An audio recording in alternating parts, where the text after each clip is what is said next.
자, 이제 오늘 하나님께서 우리에게 주시는 귀한 말씀 함께 보도록 할까요? 오늘의 말씀은 마가복음 7장 31절부터 37절까지의 말씀입니다. 예수께서 다시 두로 지방에서 나와 시돈을 지나고 데가볼리 지방을 통과하여 갈릴리 호수에 이르시매 사람들이 귀먹고 말 걷는 자를 데리고 예수께 나와 안수하여 주시기를 간구하거늘 예수께서 그 사람을 따로 데리고 무리를 떠나사 손가락을 그의 양귀에 넣고 침을 뱉어 그의 혀에 손을 대시며 하늘을 우러러 탄식하시며 그에게 이르시되 에바다 하시니 이는 열리라는 뜻이라.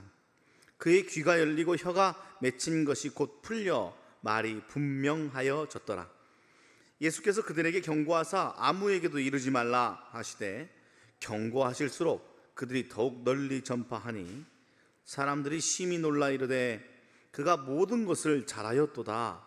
못 듣는 사람도 듣게 하고 말 못하는 사람도 말하게 한다 하니라. 아멘. 이는 하나님의 말씀입니다. 오늘 성경 본문에는 여러분들이 익숙하지 않은 세 개의 지역이 등장하고 있습니다. 갈릴리 호수 북쪽에 위치한 지역들이에요. 갈릴리 주변에는 주로 유대인들이 살았습니다. 그리고 그 오늘 등장하는 세 곳은 이방인들이 사는 지역입니다. 유대인들은 어떤 사람들이에요? 나는 하나님께 선택받은 사람이야 라는 자부심을 가지고 살아가는 사람들이죠. 그런 사람들은 이방인들과 접촉하는 것을 별로 좋아하지 않았습니다. 그 이유는 이방인들은 하나님으로부터 선택받지 못한 천한 사람들이라고 생각했기 때문에 그렇습니다. 이런 편견이 가득한 곳에서 예수님은 변함없이 자신의 사명을 잘 감당하셨죠. 드로라는 곳에서 귀신 들린 어린 딸을 고쳐달라는 간절한 부탁을 가지고 온 여인의 부탁을 들어주시는 사명을 감당하고 이제 갈릴리 호수 쪽으로 다시 내려오고 계시는 것입니다. 예수님께서 귀신 들린 소녀를 고쳤다는 소문이 이미 파다하게 퍼진 듯해요. 그러자 이제 갈릴리 호수 지역에 오신 예수님에게 누가 찾아오냐면 한 장애인을 데리고 몇몇 사람들이 찾아오는 겁니다. 그 장애인의 증상은 귀먹고 말 더듬는 증상이었습니다. 예수님께서 이 장애인을 고치시는 장면이 복음서에 나오는 여러 치유의 장면 중에서 가장 특이해요. 왜 여러분들 좀 독특한 점을 발견했습니까? 우선 첫 번째로 예수님께서 그를 사람들과 떼어놓아 따로 한쪽으로 데려가셔서 치료를 하시는 거예요. 그런데 여러분 성경을 보면 예수님 대부분 그냥 닥친 상황에서 마음껏 치유하셨습니다. 예를 들자면 지붕을 내려오는 사람들 가운데서 그 병을 앓는 사람을 그 자리에서 다 같이 고치셨죠. 종종 목사님들 모이면 다들 유머러스한 분들이라 유튜브를 한번 해볼까? 라는 이야기를 한번 해봐요. 그러면 무슨 유튜브를 할까라고 하다가 성경에 나오는 것을 그대로 실천해 보는 유튜브를 하는 게 어떨까? 성경에 나오는 대로 지붕을 뜯어 보았습니다. 뭐 이런 유튜브를 한다는 것이죠. 그래서 병자가 쭉 내려오면 어떤 일이 일어나는지, 그때 예수님은 어떻게 고치셨는지 뭐 그런 이야기입니다. 그뿐만이 아닙니다. 예수님의 옷깃을 만진 여인 역시도 그 자리에서 또 난진병이 된 거지가 예수님을 향하여 힘있게 외칠 때 나에게 오라 하셔서 회중들 가운데서 병을 고치시는 일들을 예수님은 감당하셨죠.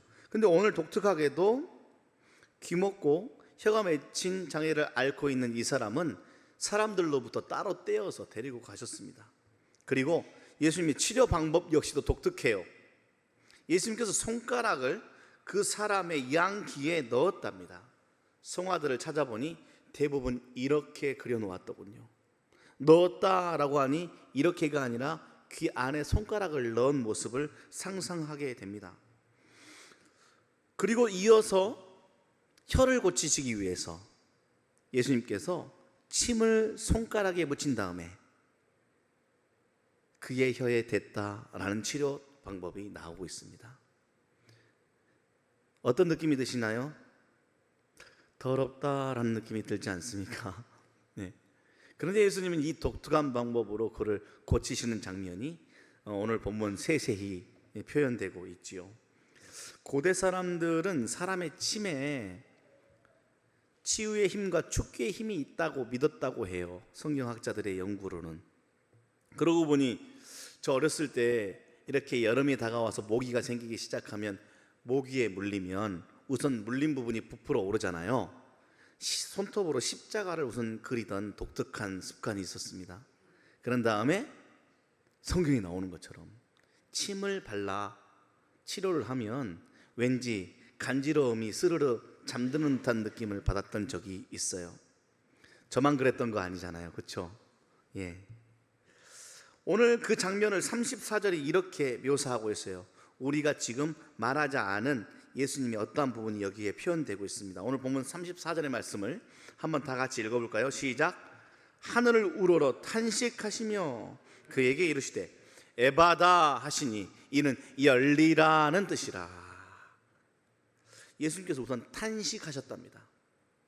한 장애인을 따로 떼어 데리고 들어가서 그렇게 고치시는 가운데 예수님의 감정은 무엇이에요? 탄식이에요. 탄식. 이 탄식이 그를 향한 탄식인지 아니면 그를 데려오고 그를 지켜보고 주위에 있었던 다른 무리에 대한 탄식인지는 모르겠지만 어찌됐든 예수님의 마음속에서 우러나오는 것은 탄식이었습니다. 우리의 인생살이 가만히 살펴보면 우리의 근본은 탄식할 만한 존재입니다. 오늘 본문의 장애인이 결국 감당할 수 없는 고난에 빠진 우리들의 모습을 대표하고 있다라고 생각하면 아주 좋은 묵상이 될 것 같아요. 본인이 아무리 노력해도 그 상황을 해결할 수 없을 때 나오는 것이 바로 탄식이죠. 여러분들 삶 가운데 종종 탄식의 한숨을 내쉬면서 살고 계시지는 않습니까? 예수님께서 이런 감당할 수 없는 고난에 빠진 사람을 향하여 이제 외치시는데 그게 바로 에바다입니다. 그러면서 굳이 뜻을 설명해 놓았어요. 왜냐하면 에바다라는 단어는 아람어이기 때문에 그렇습니다. 흔히 사용하지 않는 아람어이기 때문에 그 당시에 사람들이 이해할 수 있도록 그 뜻은 열리라라는 뜻이라고 친히 설명을 해 놓은 것이죠. 자, 예수님께서 탄식하시며 에바다라고 하니 그 사람의 귀가 열리고 혀가 풀려서 말이 분명해졌다라고 합니다. 떼어놓지 않고 옆에 만약에 그를 사랑하는 마음으로 데리고 왔던 사람들이 같이 있었다면 아마 덩실덩실 춤을 추지 않았을까 싶어요. 자, 이런 본문을 보면 여러분들 무슨 생각이 들어요? 예수님 그 정도 초능력 가지고 계신 분일 테니까 그냥 그렇게 고치는 거 아닌가라고 감흥이 별로 없으십니까? 아니요. 그렇게 이해한다면 성경을 바르게 이해할 수가 없습니다. 예수님 그런 초능력으로 이런 식으로 능력을 쓰신다면 예수님 십자가에 못 박혀 돌아가실 필요가 없지요. 안 그래요? 그냥 그 능력으로 너희들의 모든 죄를 다 사한다 라고 해버리면 끝날 일을 뭐 하려고 굳이 십자가에 매달려 죽기까지 하셨겠습니까? 오늘 본문을 잘 이해하기 위해서는 당시 세계관에 근거하여 말씀을 읽어보아야 돼요. 당시 세계관은 어떠한 세계관이었냐면 쉽게 이야기해서 상당히 심할 정도의 주술적인 세계관이었습니다. 그러니까 난치병이나 장애는 다 죄의 결과라고 생각을 했어요. 우리가 지금으로서는 이해가 잘 되지 않지만 그 당시에 아픈 이유는, 그 당시에 장애를 가지게 된 이유는 다 죄 때문이며 악한 영의 결과라고 이해했던 사람들의 모습을 생각해야 됩니다. 가장 잘 이해할 수 있는 게 뭐예요? 욥기서잖아요. 욥기서. 욥이 자기 재산 다 잃고 쉽게 이야기하면 사업 다 망하고 가족들 자녀들 다 죽고 심지어는 자기 몸에 병까지 들게 되자 3명의 똑똑한 친구들이 찾아와서 계속 주장하는 게 뭐예요? 네 죄 때문이다. 그랬더니 욥이 나 아니야 라고 하니까 뭐라고 또다시 이야기해요? 네가 모르는 죄가 있을 수 있어. 거짓말 하지 말고 잘 찾아봐. 무조건 너 죄 때문이야 라고 하는 이야기가 바로 그거예요. 아픈 이유, 재앙을 당하는 이유, 장애를 얻는 이유가 다 뭐라고요? 죄 때문이다. 악한 영 때문이다. 자, 그렇게 생각하는 세상 속으로 우리가 한번 쏙 들어가 보는 겁니다. 그러면 무슨 생각이 들어요? 이 병을 고치기 위해서는 무엇이 필요해요? 주술적인 힘을 가지거나 귀신을 쫓을 수 있는 능력이 가지는 사람이 필요하지 않겠습니까? 그래서 그들은 실질적으로 병 고치고 장애를 고치고 삶을 해소하기 위해서 그 당시에 주술적인 힘을 가진 주술사나 종교 지도자들에게 찾아가 병을 고쳤습니다. 그러면 항상 사이비가 생겨나기 마련인데 그러한 힘이 없음에도 불구하고 내가 고칠 수 있어, 내가 악한 영을 쫓아낼 수 있어 라고 말하는 사람들이 그 당시에도 많이 있었겠죠. 예수님께서 그렇게 생각하셨어요.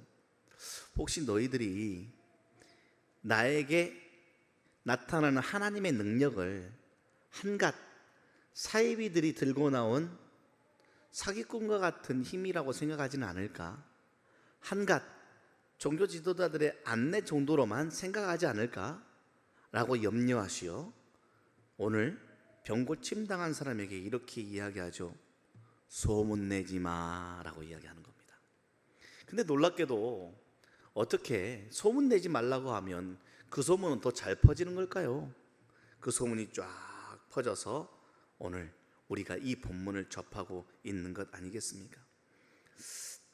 이 시대는 어떤 시대예요?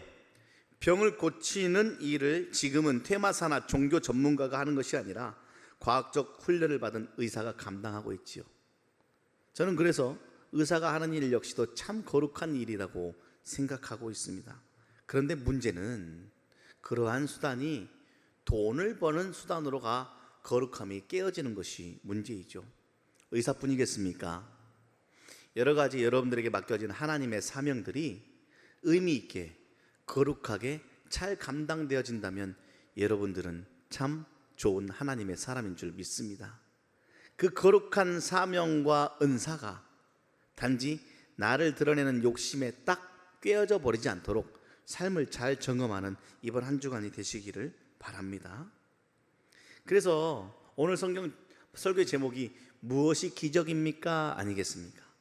기적이라는 것은 우리 앞에 눈부시도록 반짝거리는 일들이 나타났다, 내가 상상하지 못했던 일들의 수익을 얻었다 등등이 아니라 어두운 곳에서 포기하지 않는 사명감을 가지고 세상을 살려내는 모든 일들은 다 기적인 줄 믿습니다. 오늘 우리가 이해하기 어려운 이 장애치유 이야기를 통해서 하나님께서 우리에게 정확하게 말씀하고자 하는 핵심이 있어요. 이건 받아 적어야 됩니다. 무엇이냐면 하나님의 전권, 하나님의 전능하신 권세와 능력이 예수님에게 나타났다라는 사실입니다. 야, 고쳤대. 야, 이런 일이 일어났대. 야, 작은 걸로 몇천 명을 다 먹이셨대. 나는 현상이 아니라 그 현상을 나타내신 예수님에게 집중해야 된다라고 오늘 성경은 우리에게 이야기하고 있습니다. 안 그래요? 우리의 삶이 그래요. 우린 현상에 집중하며 살잖아요. 그래서 대부분 얼마냐, 얼마 벌었냐, 몇 평이냐, 무슨 차냐를 묻지요.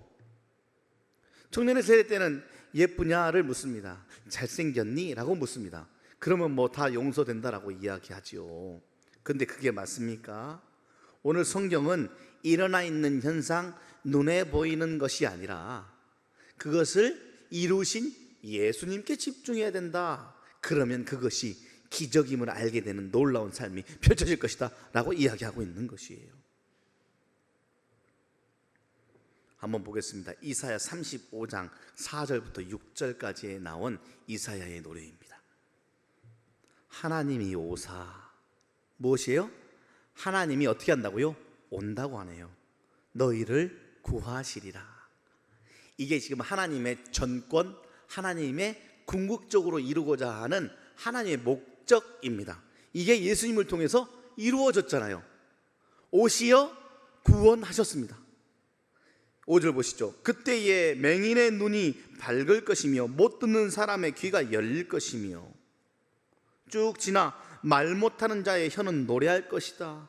왠지 오늘 본문 가운데 내용이랑 겹치지 않습니까? 이러한 일이 일어날 것이다 라는 것을 이미 구약시대에 이사야는 꿈꾸며 백성들에게 선포하며 이 날을 기다리자 라고 한 일이 누구를 통해 일어났다고요? 예수님을 통해 일어난 것입니다. 이 일이 일어났다라는 것보다 더 중요한 것은 예수님이 그 일을 드디어 이뤄내셨다라는 것입니다. 왜냐? 이 일을 이루실 분을 그토록 기다렸기 때문에 그런 것이에요. 우리의 삶이 탄식이지요. 우리의 삶은 한숨 나오는 삶이지요. 그 한숨을 기쁨으로 바꾸시는 분, 예수님이심을 믿습니다.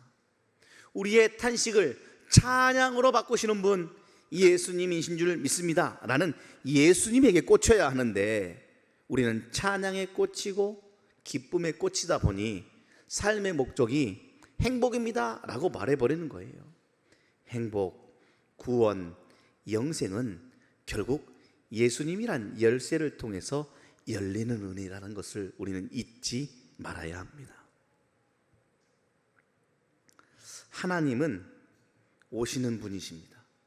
그리고 구약의 이사야가 선포했듯, 그리고 초대 기독교인들과 제자들이 고백했듯 결국 예수님이 오셔야만 모든 문제가 해결되는 믿음을 인정하는 여러분들 되었으면 좋겠습니다.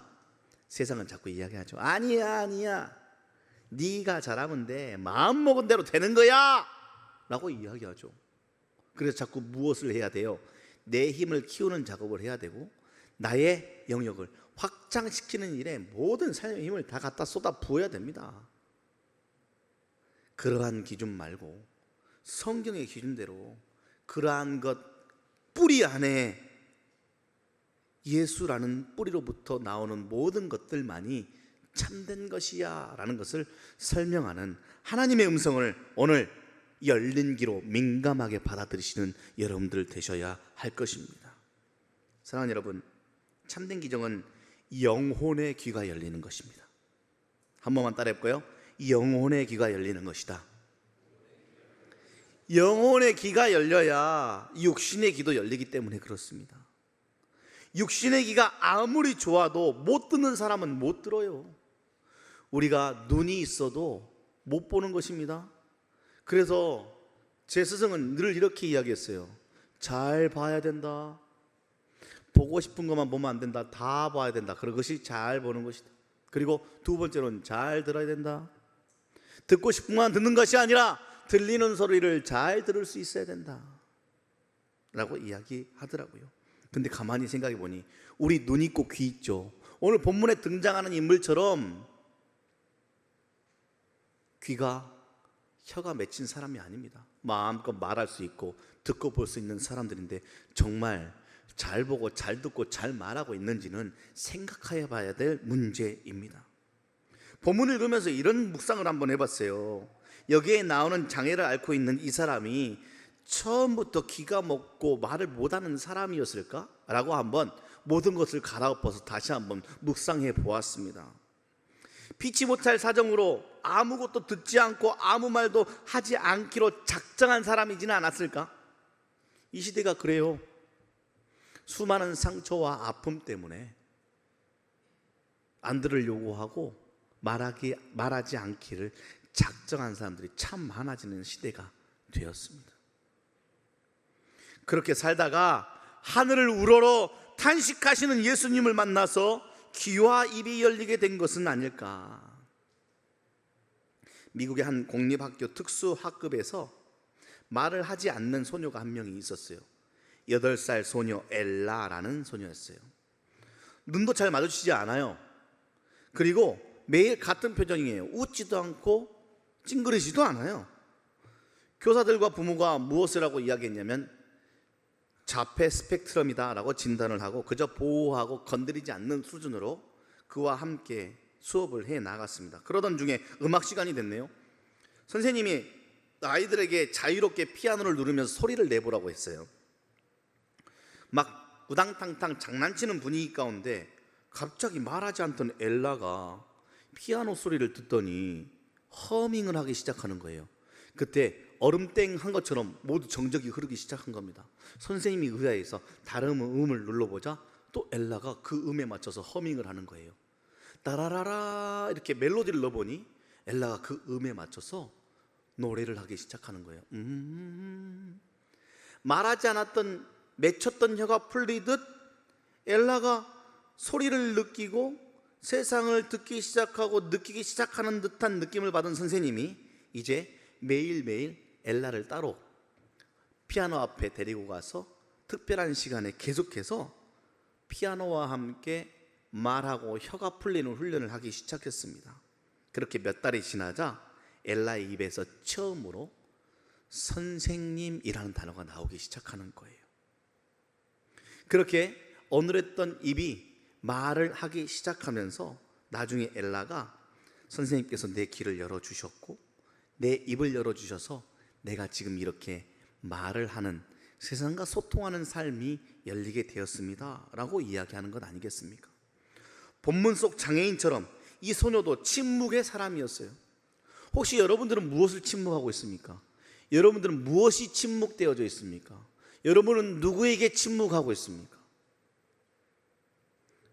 진심이 담긴 관계에 포기하지 않고 계속해서 접근하는 것, 사랑의 손길, 이것이 결국 귀를 열고 입을 연다는 사실을 우리는 예수님을 통해서 기억하고 되새겨야 합니다. 예수님께서 말씀하셨죠. 에바다 열리라 라고 말씀하셨을 때 표면적으로 신체적인 귀와 입이 열린 것을 넘어서서 닫힌 마음, 삶이 열리는 사건이 일어난 줄 믿습니다. 지금 태국 선교팀이 나가 있지 않습니까? 그래서 정장이 아닌 오늘 우리가 함께 맞춰 입은 선교티를 입었습니다. 그곳에 있는 식구들이 입은 옷을 똑같이 입고 그들과 한 마음으로, 그들도 이 예배 가운데 있고 우리도, 예배하는 우리들도 그곳 가운데 한 마음으로 가지고 있어 보자. 그들은 보냄받은 자고 우리는 보내는 자다 라는 마음으로 지금 우리는 같은 선교의 마음을 품고 있습니다. 신학생 때부터 선교에 대해서 많이 공부했고 선교를 나가는 일들을 많이 했습니다. 처음 선교를 나갈 때 제 마음 가운데 들어오는 마음이 있었어요. 뭐였냐면 이게 과연 맞나? 라는 마음이었습니다. 가까운 나라, 우리보다 못 사는 나라이기도 했죠. 그곳에 가서 해야 될 일이 많다라고 생각했어요. 갔다 와본 후에 더 그 마음은 커졌어요. 무슨 일을 했냐면 가가지고 아이들과 놀아주는 일을 하는 겁니다. 가가지고 우리가 중요한 준비한 공연하는 거고, 가서 어떤 사람들은 건물을 고쳐주는 일을 하는 거예요. 어떠한 사람들은 의료팀이 되어가지고 그 사람들을 고치는 일들을 하는 거예요. 근데 제 마음 가운데 불평이 드는 이유는 이게 아닌데, 고쳐주는 일, 건물 고치는 일, 아이들과 놀아주는 일들은 우리 아니어도 될 것 같은데, 우리가 해야 될 일은 복음을 전하는 일이어야 될 것 같은데 라는 생각이 계속 제 마음을 괴롭히는 거예요. 그러니까 제가 무슨 생각을 했냐면, 다른 일, 공연 연습할 시간에 언어를 더 공부해야 되는 거 아니야? 그런데 선교팀에서 공부하는 것은 어느 정도의 언어 수준이냐면, 교회에 다니세요, 예수님 믿으세요, 하나님은 사랑이십니다, 이 정도 수준의 언어만 공부하는 거예요. 그 중에서 한 분은 깎아주세요는 뭐예요? 라고 물어봤습니다. 가서 뭘 살려고 사시는지 모르겠지만 깎아주세요는 현지어로 뭡니까? 그리고 숫자 정도 공부하고 가니 제 마음이 더 답답해지는 것 아니겠습니까? 그런데 선교를 거듭할수록 우리가 할 수 있는 최선, 해야 할 일은 예수님에게 드러난 하나님의 사랑을 그대로 전하는 것이라는 것을 조금씩 알아차리기 시작했어요. 아하, 그냥 표면적으로 귀와 입을 여는 작업 말고 예수님이 소외되어진 고아나 과부, 그 당시에 어찌할 수 없이 약자가 되어버린 그들을 향해 가서 같이 먹고 같이 함께하는 일들, 그리고 오늘 우리가 본문에서 봤듯이 유대인들은 들어가지도 않는 그 이방인 지역에 들어가 자신의 사역을 감당하며 살을 부대끼며 그들에게 나타내는 모든 일들은 다 복음이구나. 그것은 다 그들의 귀와 입을, 눈을 여는 작업이구나 라는 것을 알게 되었습니다. 지금 나가 있는 선교팀은 산속으로 갑니다. 태국이라는 곳은 산에 많은 부족들이 살고 있습니다. 우리는 한 민족이라고 자부하는 대한민국이지만 태국은 여러 부족들이 살고 있는 나라입니다. 태국, 타일랜드라고 이야기하는 타이족이 그 한 부족 중에 한 부족입니다. 오늘은 아마 아카족 마을로 들어갈 겁니다. 산속에 들어가면 어떠한 아이들이 있냐면 산속에서 그네들끼리만 사니까 외부인을 하나도 보지 않고 살아가는 아이들이 그곳에 있습니다. 그래서 외부에서 오는 사람들만으로도 가슴이 두근거리는 아이들이 선교팀을 맞이합니다. 그래서 함께하는 모든 일들이 다 즐겁고 새롭고 복됩니다. 그것 가운데 함께 예배하고 찬양하고 있을 것입니다. 그것이 바로 에바다 아니겠습니까? 또 일정 가운데 부모 없이 부모에게 버려지거나 혹은 전쟁이 있는 나라에서 국경을 넘어 목숨을 걸고 아이들을 보내어 살고 있는 고아원도 찾아갑니다. 그 아이들 맨발로 걸어 다니고 있더군요. 학교 중에는 그나마 나오는 나라의 지원 때문에 어느 정도 밥을 먹지만 방학이 되면 국가에서 지원이 나오지 않습니다. 그러면 멀건 국 하나에 밥 하나 해가지고 서로 나눠 먹고 자기들끼리 다 설거지하고 빨래하고 함께 지냅니다. 이 큰 방 안에 몇십 명이 함께 모여서 지내는데 가장 큰 적이 피부병입니다. 한 명이 걸리면 함께 공동생활하기 때문에 모두 다 피부병 걸리는 거예요. 우리 선교팀이 의료약품들도 많이 싸들고 갔고 그들이 잠시나마 충전할 수 있는 단백질도 챙겨갔습니다. 그들에게 찾아가 일상을 깨고 들어간 예수님처럼 웃음을 선사하고 함께 부대끼며 활동하는 일들이 그들의 얼굴 가운데 웃음을 활짝 피게 만듭니다. 이미용 사역도 작년에 했거든요. 우리 식구들이 모르는 이미용을 여기서 배우고 갔어요. 저도 2번의 마루타가 된 것을 얼마나 후회했는지 모릅니다. 가서 대여섯 명이 앉아가지고 아이들 머리를 깎아줍니다. 그 중에는 나름대로 소질이 있어서 잘 깎는 분들도 계시고 그 중에는 제가 봐도 저건 아니야 라고 봤는데 이미 아이의 얼굴이 거울을 보면서 좋지 않은 표정을 본 적도 있습니다. 저는 그래도 괜찮다고 생각합니다. 그 정성과 마음이 이미 그들의 귀와 눈을 열고 있지 않나라는 생각과 믿음이 확실합니다. 미용을 하고 그들과 함께 종이 비행기 날리고 게임하는 모든 일들이 예수의 에바다 아니겠습니까? 학교도 찾아갑니다.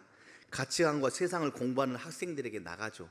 그들과 함께하는 시간, 그들과 한국어를 배우고 그들과 함께 예배하고 하는 모든 일들이 참된 진리와 예수의 길을 조금이나마 열게 하는 에바다 아니겠습니까? 에바다 열릴 줄 믿습니다. 우리는 우리가 할 수 있는 일 최선을 따뜻한 마음의 온도를 가지고 가 그들과 예수님이 그러셨듯 되어지는 기적적인 현상에 집중하는 것이 아니라 하나님이 그곳 가운데 나타나는 예수를 바라볼 수 있는 눈과 귀를 열어주는 작업을 하는 것이 바로 이 시대의 교회와 선교팀의 역할인 줄 믿습니다. 태국 선교를 시작으로 이어지는 한소망 이름교회의 여름의 잔치가 바로 미라클 썸머입니다. 이 잔치에 참여하고 있는 여러분들과 여러분들의 자녀들은 진짜 기적을 맛보게 될 거예요. 기대하십시오. 예수님의 에바다가 울려 퍼지는 기적의 시간이 될 것입니다. 상처가 깊고 어둠 속에 있는 사람일지라도 예수님을 만나면 입과 귀가 열리는 겁니다.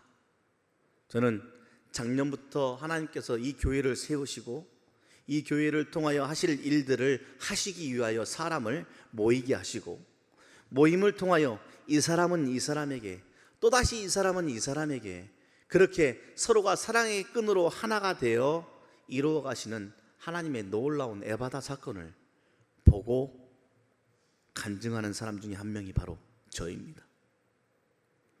말하지 않았어요, 듣지 못했어요 라는 성경 속 인물처럼 저는 제 인생에 혹은 다른 사람의 관계 속에 혹은 사업 가운데 혹은 나와 하나님과의 관계에 귀와 입을 닫았어요. 듣지 않기로 작정했어요. 말하지 않기로 작정했어요 라는 사람들이 듣기 시작하고 입을 열기 시작하는 놀라운 일들을 지금도 하나님은 하고 계시는 줄 믿습니다. 여러분, 오늘 본문의 핵심인 37절의 말씀 한번 다 같이 한번 읽어볼까요?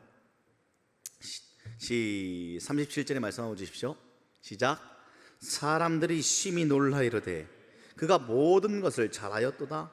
못 듣는 사람도 듣게 하고 말 못하는 사람도 말하게 한다 하니라. 여러분, 안 들으려 치면 안 들리고 말하지 않으려고 작정하면 말하지 않는 겁니다. 더 심각한 것은 듣고 싶어도 안 들리는 게 문제입니다. 아주 어린 나이에 외국을 나가면, 미국이라고 상상해 봅시다. 아주 어린 나이에 미국 나가면, 미국은 영어를 쓰는 나라잖아요. 그곳에 전혀 한국어를 쓰지 않는 사람들과 그가 살기 시작하면 그는 크면 클수록 한국어를 잊어버리기 시작하고 나중에는 한국어를 하지 못하는 사람이 됩니다. 반대로 TV 프로그램 가운데 재밌는 현상을 제가 봤어요. 한 흑인이 나왔는데 그 흑인이 한국말을 기가 막히게 잘하는 거예요. 심지어는 사투리도 잘 써. 문제는 그 흑인이 영어를 못한다는 거에 더 놀랐습니다. 이게 우리가 살아가는 세상의 법칙입니다. 우리가 아무리 교회를 다닌다 하지만 우리 귀를 꽉 닫고 복음을 듣지 않기로 작정하면 우리의 귀는 못 듣는 사람과 똑같이 사는 겁니다. 우리의 입이 아무리 복음이 장착되어 있고 내 안에 예수님이 살아계신다 할지라도 말하지 않기로 작정해버리기 시작하면 우리는 우리 입에서 복음이 나가지 않는 겁니다. 들리면 뭐합니까? 모르겠는 걸. 이 시대의 가정은 어떻습니까, 여러분? 여러분의 가정과 자녀 가운데 여러분들은 영어를 해야 영어가 알고 한국어를 해야 한국말을 알 수 있듯이 여러분들은 복음과 신앙의 언어를 가정 가운데 쓰고 있습니까? 미라클 썸머, 기적이라는 것은 모르고 있었고 안 들렸던 것들이 들리고 말하게 되어진다는 것이죠. 우리의 일상 가운데 예수 그리스도를 통하여 나타나는 하나님의 능력, 그래서 우리가 예수님께 집중하다 보니 예수님을 통해 들었던 것이 내 입으로 나오는 놀라운 일들은 다 기적입니다. 남들은 듣지 못하는 복음을 듣고 있다면 기적입니다. 왜냐? 그 일을 통하여 우리는 영원한 생명을 얻게 될 것이기 때문에 그렇습니다. 사랑하는 여러분, 세상에 파묻혀 듣지 못했던 복음의 언어, 생명의 말씀이 쏟아지는 시간, 미라클 썸머, 그 기간이 될 것입니다. 선교팀은 복음의 보따리를 들고 떠났습니다. 그 복음의 보따리가 펼쳐지는 그곳 가운데 듣지 못했던 이들이 듣게 될 것이며 들었던 것을 말하는 놀라운 기적이 일어나게 될 줄 믿습니다. 이번 여름 우리 사랑하는 자녀들과 청년들은 그 어느 때보다 집중하여 그분 예수님에게 집중하는 시간을 갖게 될 것입니다. 기대하십시오. 듣고 이해한 만큼 말하게 되고 살아내게 될 것입니다. 귀가 열리고 혀가 풀리는 기적을 경험하게 될 것입니다. 사랑하는 여러분 역시도 미루지 마시고 오늘 하루, 이번 한 주간 훈련하듯 일상 가운데 복음을 듣고자 발버둥 치시고 복음을 말하는 삶을 살아내는 여러분들 되시기를 바랍니다. 그렇다면 본문 속의 한 사람처럼 여러분들의 귀와 입이 더욱 크게 열릴 것이며 두 발을 딛고 살아가는 이 세상에서 벌어지는 그 어떠한 일도, 그 어떠한 불행이나 그 어떠한 행운도 전혀 놀랄 일이 못 된다는 사실을 깨닫고 진짜의 놀라는 하나님의 사람이 될 줄 믿습니다. 무엇에 놀라며 무엇을 기적이라 이야기하고 살아가실 것입니까? 복음에 놀라며 복음에 감동하는 여러분들 되신다면 보여지는 일상에 삶을 내던지고 살아가는 사람들과 다른 우리들만이 누릴 수 있는 진짜 평안과 진짜 사랑을 맛보는 참된 그리스도인의 삶이 될 것입니다. 그러한 기적을 맛보며 살아가는 한 주간 되시기를, 그리고 지금 나가 있는 귀한 태국 선교팀이, 그리고 미라클 썸머를 맞이할 귀한 식구들 모두가 하나님의 참된 기적을 경험하는 귀한 식구들 되시기를 주님의 이름으로 축복합니다. 기도하겠습니다. 하나님, 무엇이 기적입니까? 예수님에게서 일어난 놀라운 일들과 그 일이 나에게 왔다는 기적 맛보며 살아가는 우리가 되길 간절히 원합니다. 또한 그로 인해 주시는 참된 자유와 구원의 안식을 얻어 누리는 한 주간이 되길 간절히 원합니다. 이것이야말로 구원받은 자들만이 누리는 기적 아니겠습니까? 우리의 눈을 열어 주님의 영광을 바라보게 하여 주시옵시고, 우리의 귀를 열어 주님의 세세한 음성을 들을 수 있는 은혜 가운데 우리를 초청하여 주시옵소서. 우리의 입술을 열어 하나님의 생명의 말씀을 선포하며 세상을 이기는 말씀의 검을 소유하는 우리가 되길 간절히 원하오니, 주여 기적의 주인공 우리가 되게 하여 주시옵소서. 그 기적을 맛보기 위해 오늘도 하나님의 전권을 나타내신 예수 그리스도에 집중합니다. 말씀으로 나타나신 주님을 우리들의 삶 가운데 모시어 드립니다. 주여 생명으로 살아나게 하여 주시옵소서.